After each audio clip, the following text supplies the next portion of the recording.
Well, we need to start with a check on that weather forecast. Hello, thank you for joining us tonight. I am Hoyt. And I'm Jurnee Taylor alongside meteorologist Nathan Scott. And Nathan, we've had rain, we've had sun.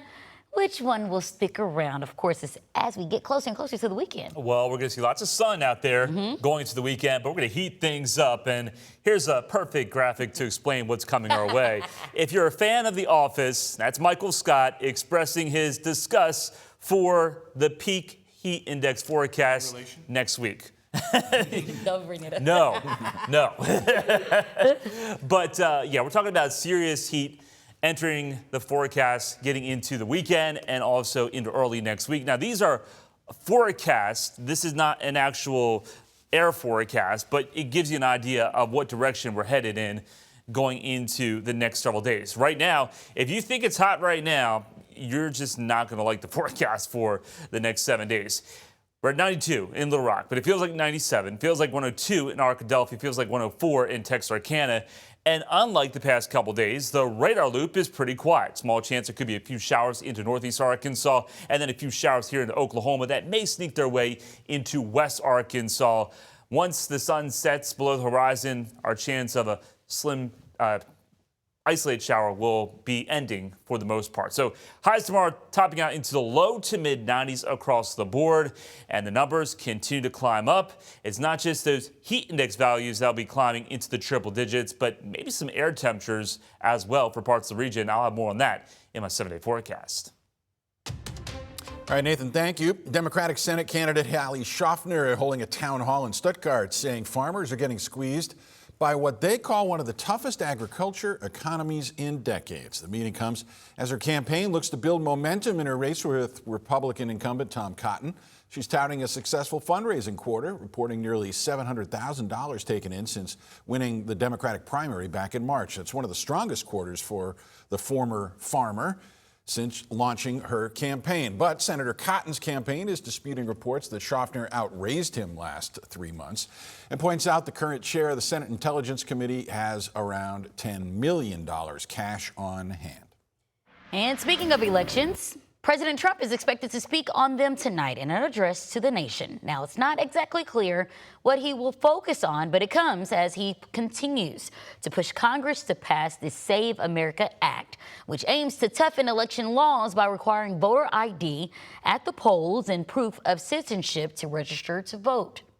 I think the American people will be relieved to hear what they are hearing from the President of the United States and his commitment to transparency and the focus on the integrity of our elections tonight. I think all Republicans and Democrats should recognize this should be a nonpartisan issue. If we don't have safe and secure elections in our country, we cannot have a country. Well, Democratic lawmakers, on the other hand, accuse the president of trying to undermine the upcoming elections.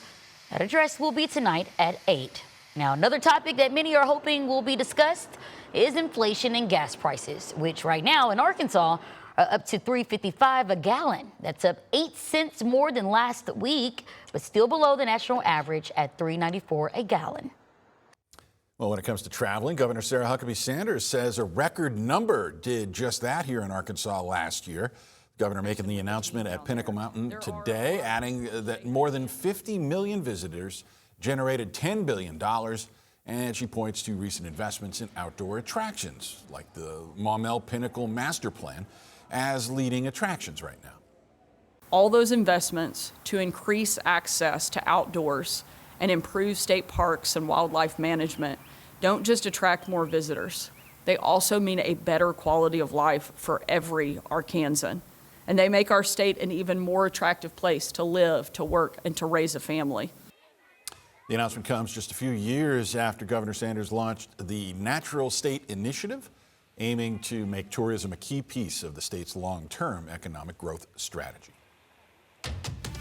Well, the wait continues for a family of a man imprisoned for 4 decades. Alvin Lovelace recently learned he's been denied clemency. TV11's Maya Ellison has been keeping in touch with those family members, trying to shine a light on what they call a harsh sentence.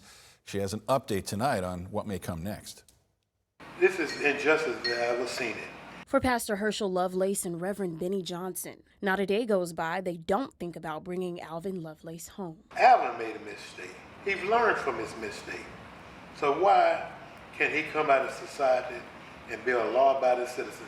Court records show Alvin Earl Lovelace was sentenced to life in prison in 1981 at age 23 for aggravated robbery, a Class Y felony in Arkansas.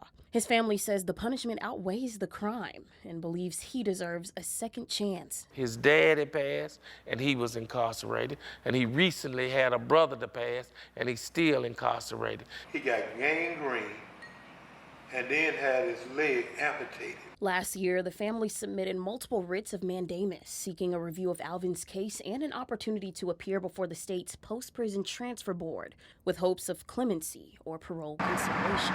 Governor Sarah Sanders denied that request. Now, according to the governor's communications director, Sam Dubke, clemency requests are reviewed based on factors including the nature of the offense, disciplinary history while incarcerated, and the likelihood of reoffending. This decision by the governor was a real letdown to him because he felt like he had crossed all T's and dotted all I's. Despite the setback, his loved ones say they are determined to keep fighting for answers and another chance at release. His desire is to walk out of the correction center. That's his desire.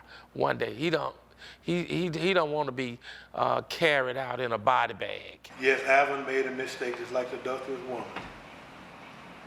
but he shouldn't have a death sentence in our school Department of Correction. In Little Rock, Maya Ellison, THV 11 News. All right, Maya, thank you. Well, public records show Lovelace did get a favorable recommendation when he went before the parole board last November. They judged his commutation request with merit. Yeah, but the governor has the last word and doesn't have to follow their recommendations. And a spokesperson didn't give us a direct answer, as Maya pointed out to you there, when we asked directly why she denied the request. Well, meanwhile, the state is getting nearly $500,000 in a settlement with Block Incorporated, the parent company of Cash App. Officials say Block told users their money was safe, implying the app worked like a bank, which wasn't true. It's part of a $45 million settlement that requires Block to beef up customer support and stop misleading safety claims. State officials say medical marijuana sales have now topped $140 million so far this year. It's $4 million off last year's pace, but 3 dispensaries in our area have had some of their best sales numbers in the state. According to the Arkansas Department of Health, they now count more than 119,000 people holding active patient cards, and that generates about $16 million in state taxes. When it comes to medical marijuana, there's a recent study from UAMS showing roughly 1,200 women used it while pregnant. Yeah, these numbers coming from May 2019 to August of 2022 using state and national records. Medical marijuana became legal in Arkansas in 2016 with the first dispensary opening in 2019. The report points to PTSD as a reason why women reported that they used it. Let's go to Pine Bluff now, where a homeowner says the city cleaned up one mess but left another. Yeah, after city crews cleared a fallen tree, he says they tore up the sidewalk, and now they're telling him to fix it. THV 11's Tanya Motoziski looked into it to find out who's actually responsible. But they act like they don't want to do anything about it. This is Mark Shugart. He owns this lot at the corner of 18th and Poplar. Besides living in Pine Bluff, he's also investing into the city. I own 17 properties here in Pine Bluff. So he's not new to the rules of ownership when it comes to maintenance work around the yard. When I bought this property, it was covered with grass. And I chopped all the grass out because it's a sidewalk community. I like people walking up and down the sidewalk. Last month, a tree in his yard fell over and the limbs were in the street. He says it happened on a Saturday, so city crews came and pushed everything to the sidewalk. And when they came the following Monday, he says that's when crews tore up the area. The bucket truck, or whatever truck they use, scraped all this and lifted it up. Shugart showed me damages, he says, that came from crews' machinery. You can see damage to the stairs, curbs, and lifted chunks of the sidewalk. When he told the city about it, he says he was told it's on him to figure it out. And telling me it's my responsibility. They're not liable. In an email from the city to Shugart, it says before the tree fell, the sidewalk was in extreme disrepair, and the fallen tree exasperated it. According to the city's website, it says in most cases, property owners are responsible for maintaining and repairing sidewalks, curbs, and driveway approaches. unless damage creates an immediate public safety hazard or is caused by city-owned infrastructure. Shugart says while the sidewalk had some minor issues before, it was nothing like how it is now and hopes the city steps in. And it shouldn't take too much to fix it. I'm not asking them to repair the whole sidewalk, just the part that they damaged. In Pine Bluff, Tanya Motorzitsky, THV 11 News. All right, Tanya, she showed you all the different emails and citations she got. We asked the city for a direct comment on the whole situation, and we've not heard back yet. Well, here is a drought monitor from about 2 months ago. That was the peak of the drought situation. The newest update came out this morning, and you're going to see dramatic changes. I'll have more on that forecast and also the scorching heat headed in our direction next. Plus, we're taking a closer look at Streamer University, how Kai Cenat's creator boot camp is growing sales numbers at local businesses. We do some streaming around here. Yeah, Hope we you do. know that, THV 11. So if you haven't already, don't forget to download our app.